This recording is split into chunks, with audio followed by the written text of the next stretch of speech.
शिक्षा जगत के इस कार्यक्रम में आपका बहुत बहुत स्वागत है। मैं हूं आज इस कार्यक्रम में आपके साथ इरम तस्लीम। हम बात करेंगे आज मीडिया की, जो समाज का निगहबान है, समाज और सरकार के बीच का सेतु और लोकतंत्र का चौथा स्तंभ। आज हम बात करेंगे कि मीडिया में शिक्षा और रोजगार के अवसर क्या हैं, और इस टॉपिक पर हमने बात करने के लिए आमंत्रित किया है हमारे स्टूडियो में दो बेहद खास मेहमानों को। तो चलिए सबसे पहले आपका तारुफ करवाते हैं। सबसे पहले हम स्वागत करते हैं प्रोफेसर अमिताभ श्रीवास्तव सर का। सर बहुत बहुत स्वागत है। आप हैं director school of media and communication Manipal university Jaipur से। साथ ही हमारी दूसरी गेस्ट जो हैं वो हैं डॉक्टर ऋचा यादव। मैम बहुत बहुत स्वागत है। आप हैं head department of media and organisation and public relation, Haridev Joshi university Jaipur Rajasthan. Sir सबसे पहला सवाल आपसे करना चाहेंगे कि हम बात कर रहे हैं मीडिया की, तो मीडिया की पृष्ठभूमि क्या रही, क्या इसका हिस्टोरिकल बैकग्राउंड रहा? देखिए, जहाँ तक भारत की बात है और भारत जो कि दुनिया की सबसे पुरानी संस्कृतियों में से एक रहा है, तो हमारे यहाँ समाचार पत्र अखबार के रूप में, कागज़ के रूप में तो निश्चित रूप से काफ़ी बाद में प्रकाशित हुए, क्योंकि कागज़ का आविष्कार बाद में हुआ। लेकिन जहाँ तक पत्रकारिता की बात है, जो जिज्ञासा की बात है, लोगों तक अपनी बात पहुँचाने की बात है, ये परंपरा सदियों पुरानी परंपरा है। हमारे यहाँ शास्त्रार्थ परंपरा रही है। हमारे यहाँ संदेशों को एक जगह से दूसरे स्थान तक ले जाने की परंपरा रही है।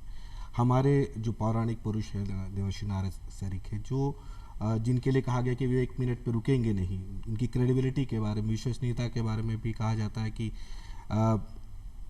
मतलब चाहे देवता हो चाहे दैत्य, दोनों उनकी बात पर मतलब तथ्य सम्मत होगी और दोनों ही उन पर रिलाई करेंगे। जनहित उनके लिए महत्वपूर्ण है। और इस तरह से हमारे पौराणिक किरदार, क्योंकि हर सभ्यता, हर संस्कृति अपने पौराणिक पुरुषों से प्रेरणा लेती है। बिल्कुल। उसके बाद की भी परंपरा निश्चित रूप से लगातार बनी रही, और आप देखें चाहे अशोक के शिलालेख हों, और ये सारी परंपरा यानी सूचना को लोगों तक पहुंचाना है, तथ्य सम्मत सूचना को पहुंचाना है और जनता की भी राय लेनी है जी। तो भारत की परंपरा रही। और उसके काफ़ी बाद में अगर आप देखें तो सीजर के समय में एक्टा डायना एक्टा पब्लिका जैसे अखबार रहे, जहाँ पे बात होती थी कि लोगों की बात सरकार तक पहुँचे और सरकार की बात लोगों तक पहुँचे, ऐसी संवाद की परंपरा रही।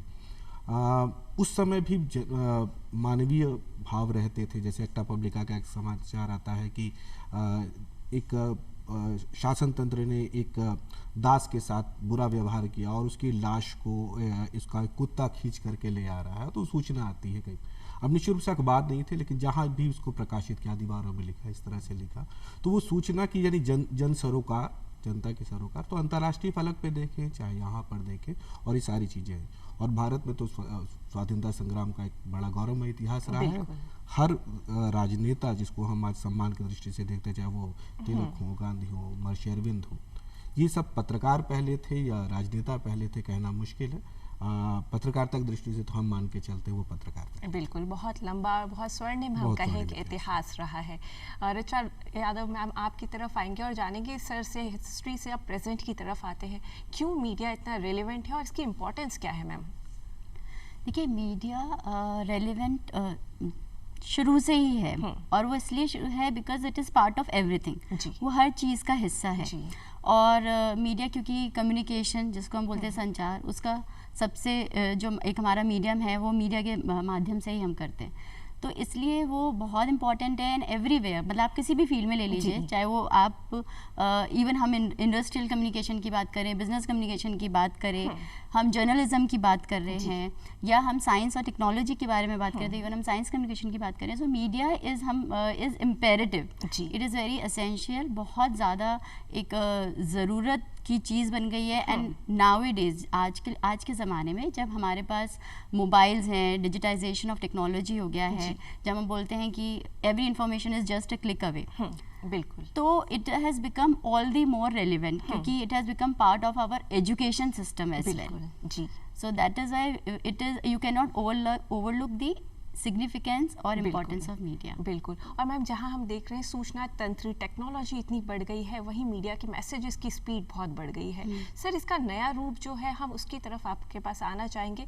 वो क्या रहा है और किस तरह से मीडिया नए परिप्रेक्ष्य में उभर के आ रहा है? देखिए, मीडिया को अगर हम मोटे तौर पे देखें तो पहली चीज़ तो माध्यम यानी जरिया जी। जब भी हम मास कम्युनिकेशन के बारे में बात करते हैं तो सीधी सी बात है कि जन और उसके साथ संचार करना है, और संचार का मतलब भावनाएं और विचार, मोटे तौर में भावनाएं और तथ्य दो चीज़ें उस तक परोसती हैं। उसको परोसने के लिए हमें कोई ना कोई जरिया चाहिए। शुरुआत में एक लार्ज ऑडियंस रहती थी, आप अकेले बोलते थे, उतना संभव नहीं हुआ, फिर धीरे माइक आया और आज के दिन आपके पास आपका जैसे दूरदर्शन है, समाचार पत्र, वो सारे जन माध्यम।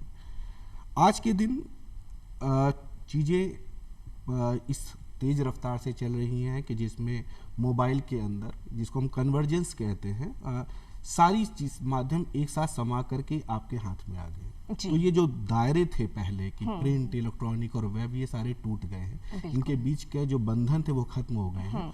और वास्तव में ये कहना भी बड़ा मुश्किल है कि ये अखबार है या ये इलेक्ट्रॉनिक मीडिया है, ये चीज़ें खत्म हो गई, क्योंकि एक ही मोबाइल के अंदर आपके पास सारी सूचनाएं सारे तथ्यों से आ रही है। और आने वाला समय तो आर्टिफिशियल इंटेलिजेंस और वर्चुअल रियलिटी का है, और जिसमें आपके पास शायद आप घर में आप सामने मेज पड़ी और इसी को आप क्लिक करेंगे और आपके सामने एक वर्चुअली न्यूज़पेपर होगा, एक ही अखबार होगा डिजिटली, जिसको आप देखते रहेंगे और वही अखबार रोज बदल रहा होगा।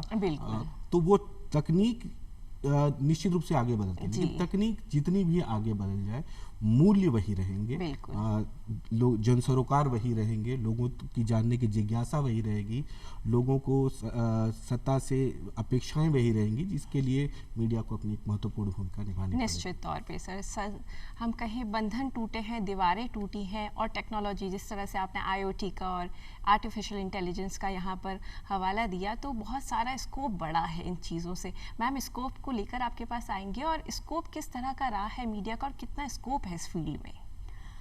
देखिए, मीडिया बहुत व्यापक है जी। ठीक है, अगर हम इसको अलग अलग भागों में भी बांटें तो हम बोलते हैं ब्रॉडकास्ट मीडिया, जिसमें हम टेलीविज़न, रेडियो की बात कर रहे हैं, फिर हम बात करेंगे प्रिंट मीडिया की बात कर रहे हैं, then we have this internet है, सोशल मीडिया है। ठीक है, इसके अलावा भी there is an entertainment media जी। ठीक है, जिसमें आप फिल्म स्टडीज़, फिल्म्स की बात आप कर सकते हैं, म्यूज़िक की बात हम करते हैं।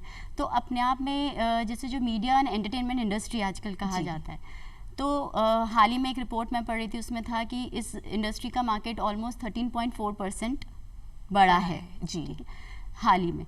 तो इसलिए आपके पास काफ़ी अपॉर्चुनिटीज़ भी बढ़ती हैं, और अब आपके पास OTT प्लेटफॉर्म्स भी आ गए हैं, तो अपॉर्चुनिटीज़ बहुत सारी हैं, बहुत ज़्यादा उसका स्कोप है। अब जो हम ठीक है, हमारे पास हाइपर लोकल भी है, लोकल, रीजनल, हाइपर लोकल भी है, तो हमारे पास नेशनल, इंटरनेशनल प्लेटफॉर्म्स भी हैं कि हम यहीं बैठे हुए इंटरनेशनल प्रोग्राम्स को देख भी सकते हैं और उनमें पार्टिसिपेट भी कर सकते हैं, because of the technology and all. So उसको देखते हुए अगर हम देखें कि आज के दौर में जो स्टूडेंट्स हैं, जो एस्पिरेंट्स हैं, उनके पास काफ़ी जॉब अपॉर्चुनिटीज़ हैं, और उनके अलग अलग क्षेत्र हैं। जर्नलिज्म है, देन जर्नलिज्म के अंदर ही आप एंकरिंग का कर सकते हैं, ठीक है, आप रिपोर्टर बन सकते हैं, ठीक है, आप फोटोग्राफी, फोटो जर्नलिज्म का पार्ट बन सकते हैं। इसके अलावा अगर आप एडवर्टाइजिंग, पब्लिक रिलेशंस फील्ड का देखें तो आप उसमें public relation officers, corporate communication specialist, media manager, social media managers, तो बहुत सारे ऑप्शंस आपके पास हैं, including government organisations and private organisations. बिल्कुल। तो मैम, जितना वास्ट स्कोप है, हम ये कह सकते हैं कि अपॉर्चुनिटीज़ युवाओं के लिए भी बहुत ज़्यादा है। और आप जिस तरह से बता रही हैं 13% सर, जिस तरह से मैम बता रही हैं कि स्कोप बड़ा है एंटरटेनमेंट इंडस्ट्रीज़ में, तो युवा आकर्षण होते हैं ग्लैमर की तरफ। और हम जब देखते हैं कि सर युवाओं का जब आकर्षण है तो वो इंटरमीडिएट 12th के बाद से ही इस फील्ड में आने का सोचते हैं, तो क्या तैयारी करें, किस तरह से इस फील्ड को ऑप्ट करें? हाँ, जैसे मैम ने कहा कि बहुत तेज़ी के साथ ग्रोथ हुई, और फिक्की KPMG की एक लेटेस्ट रिपोर्ट आई और साल बता कि कोविड के बावजूद हमने 16.4% ग्रोथ अर्जित की। और ये फिक्की KPMG की रिपोर्ट मैंने मोटे तौर पे मानी कि जिस देश से, जिस रफ्तार से भारत बहुत तेज़ी के साथ प्रगति कर रहा है, लेकिन उससे भी दुगनी रफ्तार से मीडिया प्रगति कर रहा है। तो ये मीडिया एंड एंटरटेनमेंट इंडस्ट्री अपने आप में बहुत बड़ी है, जिसके अंदर फिल्म, एनिमेशन, ये सारे सेक्टर इसके अंदर समाहित कर लेते हैं। जहाँ तक आपने बात कही, ये बहुत अहम है कि इंटरमीडिएट क्योंकि ये बात बच्चे किस तरह से तय करें अपने करियर को, क्योंकि निश्चित रूप से कुछ बने बनाए करियर्स थे और वो मिथ अब ब्रेक हो रहे हैं कि देयर आर सेलेक्टिव एरियाज की इंजीनियरिंग है, डॉक्टरी है, उन पर जाते थे। अभी क्या हो गया है कि उनके सामने एक नई दुनिया नजर आती है और वो नई दुनिया ऐसी है, वो केवल पहले था कि वो पत्रकारिता तक सीमित होती थी, वो पत्रकारिता के बजाय मैं कहूँगा कि उनको पास एक कम्युनिकेटर बनने का मौका है। और वो कम्युनिकेटर बिल्कुल जैसे आप हैं, जिस तरह से हमारे कैमरा पर्सन जो कैमरे के पीछे है, जो लोग यहाँ पे इस प्रोग्राम को बना रहे हैं, वहाँ से लेकर के स्ट्रेटेजिक कम्युनिकेशन तक देश की आगे का भविष्य विकास की ग्रोथ होगी, डेवलपमेंट कम्युनिकेशन को लेकर पॉलिटिकल कम्युनिकेशन अपने आप में बहुत तेजी के साथ बढ़ता हुआ क्षेत्र है उससे। और अभी कोविड ने तो दिखला दिया कि ये जो हेल्थ कम्युनिकेशन का सेक्टर है, इसने इतनी अपार संभावनाएं हैं कि हर जगह किस तरह से संदेशों को हम आप तक पहुंचा सकते हैं लोगों तक। तो ये हर सेक्टर, चाहे इवन अगर आपको बताएं कि हम लोगों के अपने विश्वविद्यालयों में आर्मी के जो कर्नल्स जो हैं, उनके पास समर ब्रेक लेकर के वो आगे की पढ़ाई कर रहे हैं कि जनता के साथ सेना को करीब आना है, तो कम्युनिकेशन के सिद्धांत किस तरह से लेकर के आए, उनको व्यवहार रूप में कैसे लाया जाए और जनता के साथ उनकी जो है और ज्यादा सामीप्य स्थापित हो सके। तो ये पूरे हर सेक्टर में, चाहे राजनेता है वो जनता तक जाना चाहता है, उसको भी फिल्में चाहिए, क्योंकि राजनेता को इस दृष्टि से ना देखे कि वो व्यंग्य की दृष्टि से, मैं इसलिए कहूंगा कि लोकतंत्र सफल कैसे होगा। लोकतंत्र तब सफल होगा कि जब ये लोग लोगों तक पहुंचेंगे, लोगों से जुड़ेंगे, और लोगों से जोड़ने का काम में मीडिया महत्वपूर्ण होगा। तो चाहे विकास की दृष्टि से देखें, इंडस्ट्री की दृष्टि से देखें, मैम ने कहा कारपोरेट एनिमेशन, आप नाम लीजिए और वहां पर मीडिया मौजूद है। तो अनंत संभावनाएं हैं और अनंत संभावनाओं के लिए प्रतिभाएं चाहिए अनंत प्रतिभाएं चाहिए। और किसी भी क्षेत्र में, हम तो ये कहते हैं कि आपकी किसी भी क्षेत्र में रुचि हो, आपने कुछ भी अर्जित किया हो, आपका खेल से लेके किसी भी क्षेत्र में जाए, मीडिया उसका इस्तेमाल कर ले। बिल्कुल। और मीडिया एक ऐसा तंत्र है जो हर फील्ड में अपनी दखल देता है, और यही कारण है कि मीडिया एक पोटेंट सब्जेक्ट रखता है जिसमें हर चीज़ मल्टी डिसिप्लिनरी एस्पेक्ट उसकी होती है। मैम आपके पास आएंगे और ये पूछेंगे कि स्किल्स की बात करें, हम एप्टीट्यूड की बात करें, तो किस तरह का एप्टीट्यूड होना चाहिए इस फील्ड में आने के लिए मैम? हम एप्टीट्यूड में जब हम बात करते हैं तो हम बोलते हैं कि कैन डू एटीट्यूड, जिसके बारे में हम बात करते हैं कि आपको हर वक्त तैयार रहना है, आपके अंदर एक ये मोटिवेशन रहना चाहिए कि खुद से स्वयं से आप प्रेरित रहने चाहिए कि मुझे ये करना है। और एक दूसरी चीज़ है कि हर स्थिति में, हर स्थिति परिस्थिति में अपनी मानसिक स्थिति का संतुलन बनाए रखते हुए आपको किसी भी फील्ड में जहाँ भी आपको पार्टिसिपेट करना है, मीडिया के तौर पर स्पेशली जर्नलिज्म के उसमें पर्सपेक्टिव में मैं बता रही हूँ, तो वहाँ पे आपको हर रूप से तैयार रहना है। ठीक, हर तरीके की खबर आपको कवर करनी पड़ सकती है। उसके अलावा जो कौशल की बात है, इसमें सबसे इम्पॉर्टेंट है कि आप में क्रिएटिव स्किल्स होनी चाहिए, आइडिएशन होना चाहिए, ठीक है, रचनात्मक आपको होना ज़रूरी है। उसके साथ एक महत्वपूर्ण चीज़ है, जब हम जर्नलिज्म कम्युनिकेशन दोनों की बात करते हैं, कि क्रिटिकल थिंकिंग आप में बहुत होनी चाहिए, आप में आर्गुमेंटेशन भी होना चाहिए, आपको फैक्ट्स को समझने की पूरी जानकारी रहनी चाहिए। और उसके साथ साथ जो इम्पोर्टेंट है वो है कि लैंग्वेज, भाषा का ज्ञान आप बहुत महत्वपूर्ण है। और उसके साथ साथ टेक्नोलॉजी के बारे में भी आपको मालूम रहना चाहिए, जिस भी मीडियम से संबंधित आप काम कर रहे हैं। और उसके साथ साथ आपकी कम्युनिकेशन स्किल्स या प्रेजेंटेशन स्किल्स, ठीक है, आपका जो हम बोलते हैं वॉइस स्किल्स, उस पर भी आपको काम करना चाहिए। बहुत सारी डिमांड्स हैं, पर अगर आप में लगन है तो आप इस फील्ड में निश्चित रूप से अपना करियर बना सकते हैं। एक चीज मैं छोटी सी जोड़ना चाहूँगा, मैंने बहुत अच्छे से इसको परिभाषित किया। स्वागत है सर। देखिए, चीजों की अपेक्षाओं का बोझ एक अलग बात है। बिल्कुल, मुझे लगता है कि ये सेक्टर जिंदगी को जीने का एक अवसर देता है, पूरी तरह से शिद्दत के साथ जीने का। अहम बात यह है कि जिंदगी को मोटे तौर पे खांचों में बांट दिया जाता है। कोई आदमी ट्रैवलिंग करेगा, कोई आदमी इसमें करेगा। आमतौर पे बाकी जितनी भी विधाएं हैं वो जिंदगी को किसी खास एक टुकड़े में बांट लेते हैं। किसी की जिंदगी एक मतलब पूरे सम्मान के साथ कहूँगा, वो टेस्ट ट्यूब पे पूरी तरह से फोकस करते हुए माइक्रोस्कोप के अंदर जिंदगी को बहुत माइक्रोस्कोपिक ढंग से देखते हैं। पत्रकारिता और जनसंचार का जो क्षेत्र है वो जिंदगी को पूरी समग्रता के साथ जीने का अवसर देता है। एक क्षण के अंदर आप आनंद में डूबे हुए होते हैं, एक समय में आप हंसी के ठहाके लगा रहे होते हैं, किसी कवि के साथ बात कर रहे होते हैं, और दूसरे समय में आपको उसी अखबार में, उसी चैनल में आपके पास एक क्राइम की रिपोर्ट आती है और आप देखते हैं कि आपको एक सनसनीखेज आपका तेवर बदल जाता है। बिल्कुल। उसी समय में आपको तत्काल, और एक ही दिन एक ही घंटे में आप हजारों जिंदगियां जीने का अवसर है, लोगों की जिंदगियों को प्रभावित करने का, करोड़ों लोगों की जिंदगी को प्रभावित करने का मौका है। ये एक ऐसी चीज है जो कि बिरली है। बिल्कुल। क्योंकि ये चीज साधारण और सहज रूप से उपलब्ध नहीं हो पाती किसी अन्य प्रोफेशन में, और ये क्षेत्र इसको विशिष्ट बनाती है। और आज के दिन मैं कहूँगा ये खांचेदार जो था, ये प्रिंट इलेक्ट्रॉनिक वेब ये भी हट गया। आप देखेंगे कि तमाम पत्रकार एक साथ प्रिंट इलेक्ट्रॉनिक वेब में काम कर, एक ही चैनल जो साथ। बिल्कुल। तो मैं कहूँगा कि शब्द आपके पास, जैसे मैडम ने कहा कि सामान्य जानकारी आपके लिए बहुत अहम है, और सामान्य जानकारी कहाँ से आती है? आसपास से आती है। वो एक ग्लोकल मॉडल है। ग्लोकल यानी ग्लोबल और लोकल साथ साथ। आसपास आप देखिए, लोगों के भाव देखिए, लोगों की चीज देखिए, क्योंकि जैसे आप देखते हैं तमाम धारावाहिक है जो गांवों की जिंदगी के ऊपर चल रहे हैं। आप मामूली ढंग से आप अपने चाय वाले को जो पिलाने वाला उसके भाव आप रीड कर सकते हैं, वो भी आपके काम आ जाएगा।